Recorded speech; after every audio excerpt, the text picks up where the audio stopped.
Hello everyone, SirMonkeySuit Azabi here, back again with My Hero Academia Season 4. We're on episode 9, and in the last episode, we had an episode that was dedicated pretty much entirely to Tamaki.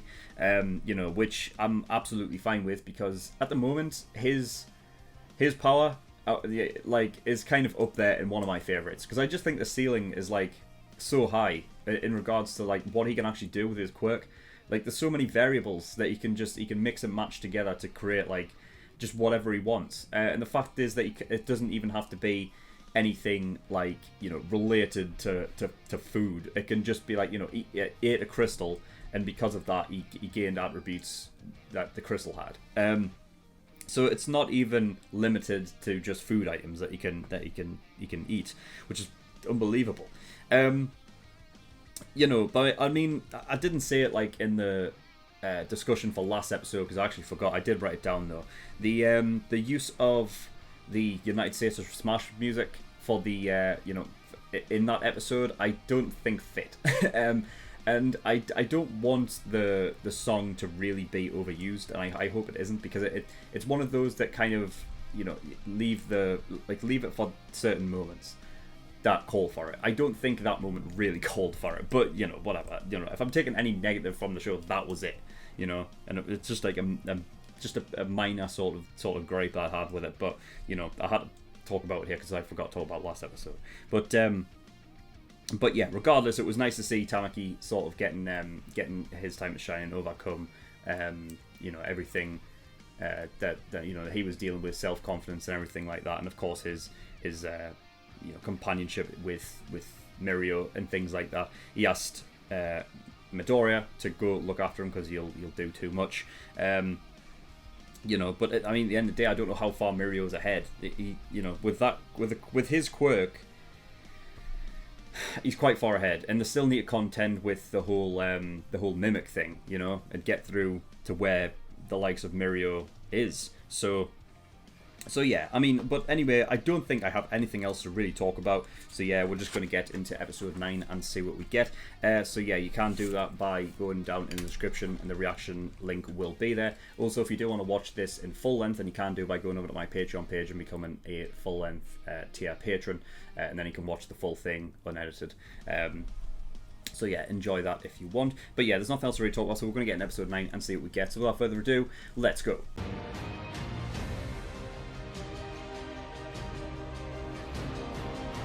Okay, episode 9.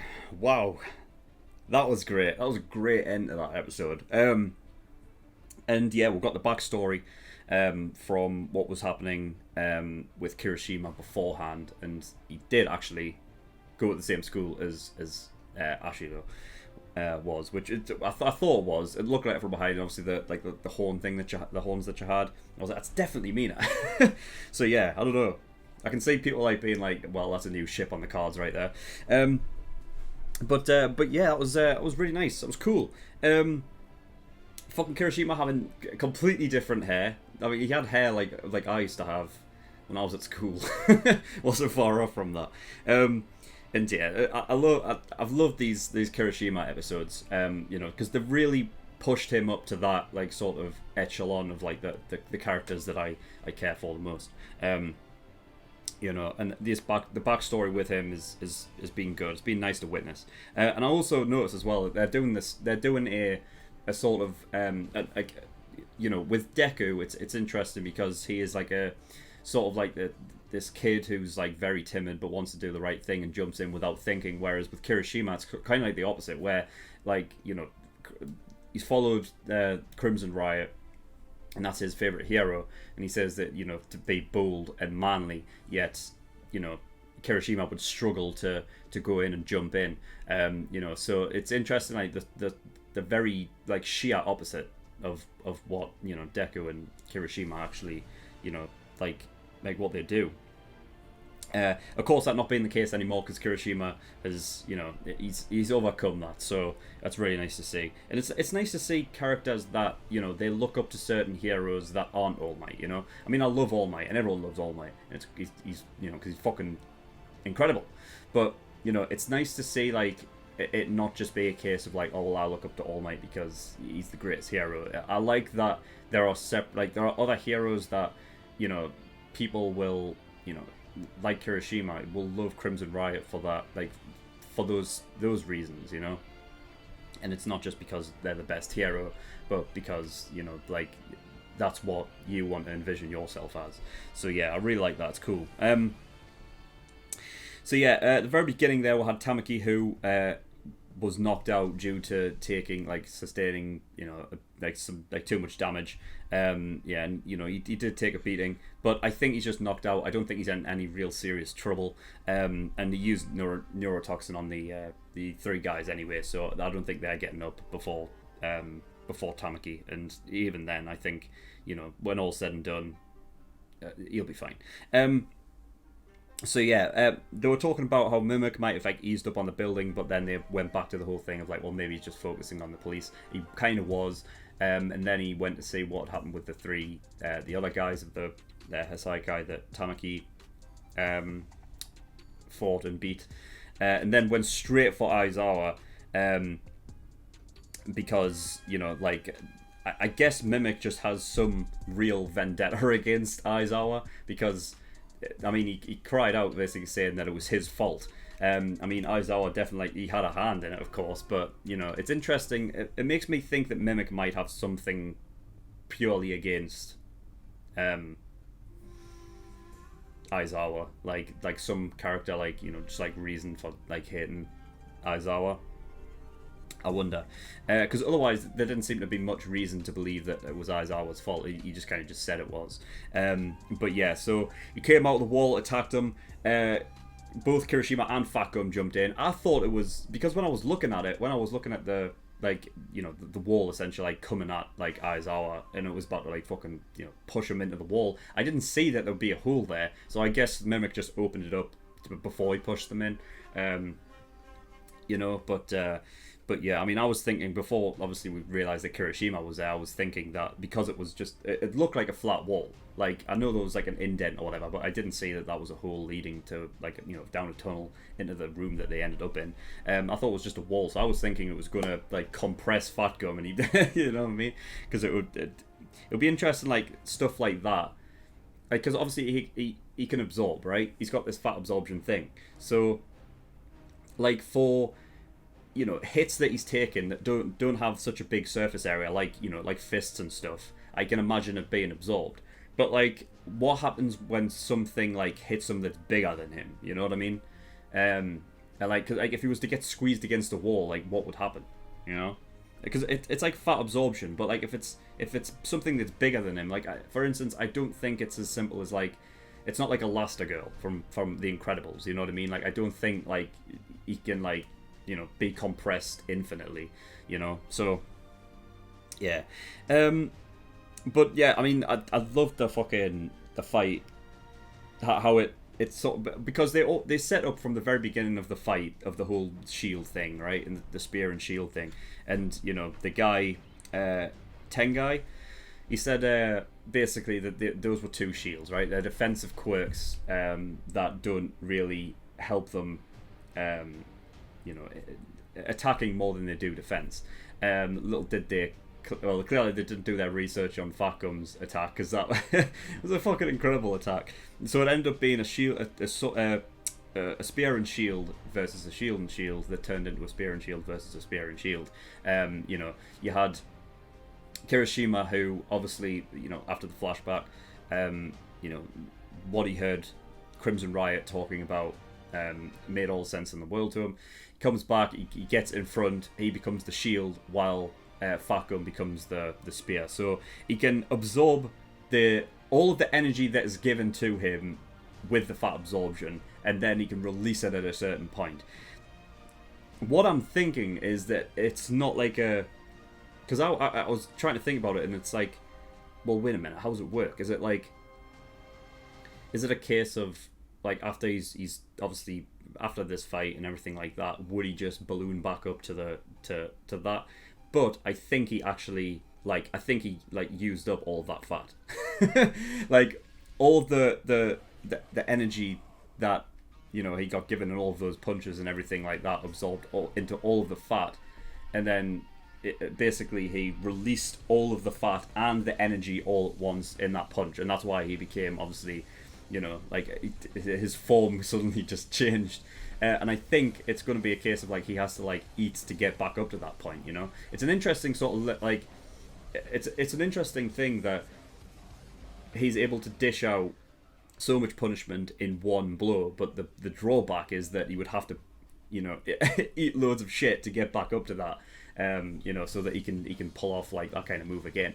Because, you know, I mean, it's just one of those things like with his quirk, I have like I have a found respect for Fatcom because he in order for him to really like truly you know, dish out some kind of damage to an opponent, he has to take it himself. You know what I mean? So like a hero that basically sustains damage like to himself, you know, for like the sake of others is very admirable. So I have a very newfound respect for Fatgum after that. It was really cool. So yeah, what else have we got? Yeah, so I guess we'll go into the actual flashback and stuff of Kirishima. So yeah, when he had his you know, the middle school that they were at, Mustafa Middle School. And yeah, so you basically had trouble even back then, and even in middle school, like his quirk wasn't even nowhere near like what it was when he turned up at UA. So yeah, the training schedule and, you know, regime that he went on must have been like very, very tough, but very lucrative, clearly, because, you know, like I said during the reaction, like someone told me that like he got second, in the entrance exam. So, you know, like he definitely went from like a 1 to a 10 like real quick regarding that. And yeah, I love the fact that like they showed it as like, you know, Mina a couple of times. The way that she works as a hero tends to be not fighting. You know, now obviously that's something that can change depending on, I guess, the situation. But, you know, it showed it twice there. And who knows, maybe she takes the whole like the law thing seriously. You know, like not just jumping in and trying to damage people, but she does it. You know, she does it the non-combative way. You know, she came in, she made the dude's breakdance, you know what I mean? But I think what it was representing was the fact that she was sort of changing their mood, making it light-hearted, so that, you know, it takes away from any like the hostility of it all. And then with the other dude, you know, that occurred in the flashback like a few weeks ago or whatever. Well, actually it was quite a lot now. Well, no, it was 5, wasn't it? So yeah, about 4 months ago. Yeah, for that one, literally just came in, give the directions, and get out, you know? So yeah, it's a very simple way of, you know, like, so like, I think it would be very easy to just not call her a hero because that's the way that she worked around it, but I think it is, you know what I mean? Should stop something like very, like, you know, it should stop serious shit from happening. So, you know, it was nice to say that. And yeah, I mean, that's pretty much what I've got. I mean, I don't know what the what was it, Ropper? I don't know what his quirk was. I mean, just punched.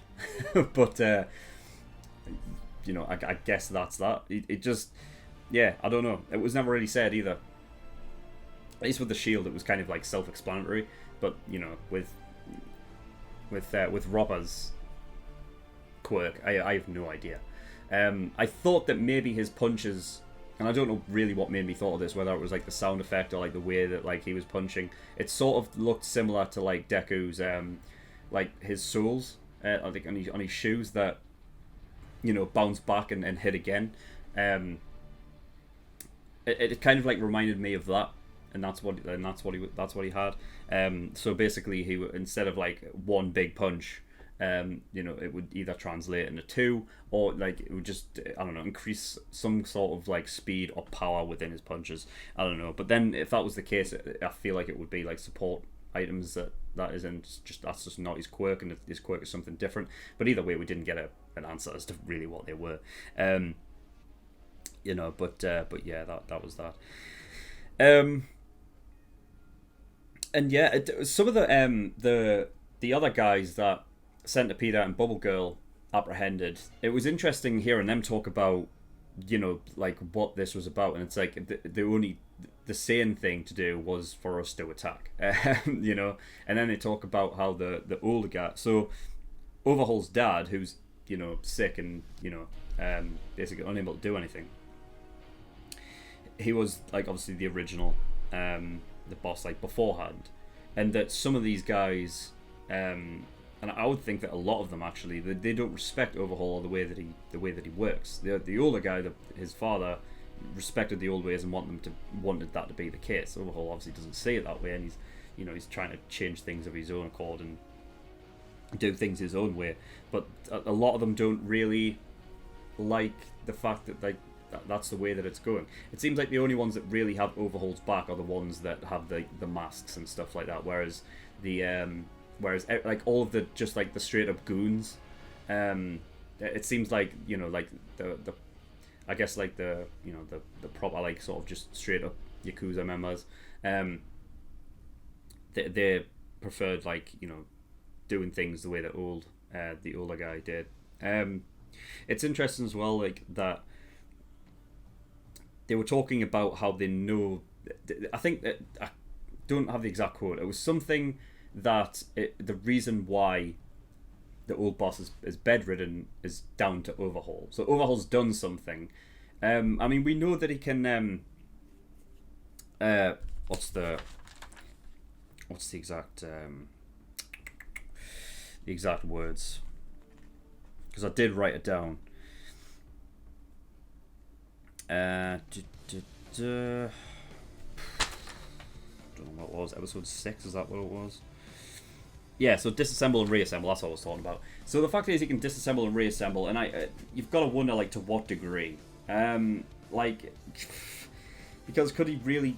I mean, that's the thing, is that we don't know why the old boss is bedridden. We don't know, like, the reason behind it. Whether he's just weak or anything like that. I don't know really to what degree Overhaul could, like... I don't know. Like, could he, for example, like, disassemble like an immune system? So because of the fact that like the old guy doesn't have an immune system means that he's sick. I guess something like that. I don't know. It's just a case of like what degree can Overhaul disassemble and reassemble stuff. It's because they said that like Overhaul had something to do with it. So if Overhaul really wanted the the power, then he would obviously have to make sure his father is unable or unfit to lead. So it wouldn't surprise me if Overhaul was doing that. But yeah, I mean, I'm sure we'll find out at some point anyway. Yeah, I think that's pretty much all I've got. But yeah, I mean, I love these. I love the focus that Kirishima's got this season. And like I said, it's propelled him to like sort of like the top characters, which I care about most, and I'll always praise this show for its for the character development of characters that are like side characters for like a lot of the show, but they get their time to shine. So it was nice. I mean, because not only in this episode did he get Kirishima, it was obviously heavily around him, but also like Mina got like a little a time to shine within this episode, and yeah, so I'm excited to see what happens next. Really excited. Also the music as well. They had some new music in this one, which I really liked. It's this show's music is fantastic. It's always good. Like every new tune, it's like not a bad one. You know what I mean? It's fantastic. But yeah, I mean that's all I've got. So thank you everyone for watching. Again, if you do want to go watch like the full length and everything like that, then you can do by going over to my Patreon page. There's also early access tiers there as well, so you can get access to shows a week early, and you get 4 episodes of Hunt x Hunt every week as well. So yeah, you can go enjoy that. There's also other tiers where you can pay to have me react to a show. So if you want me to react to a certain show, then go have a look at those tiers and see what they offer. There's also Discord as well. All of the links for all of this will be in the description below and everything like that. But yeah, that's all I've got. So thank you for watching. I'll see you all next time. Bye bye.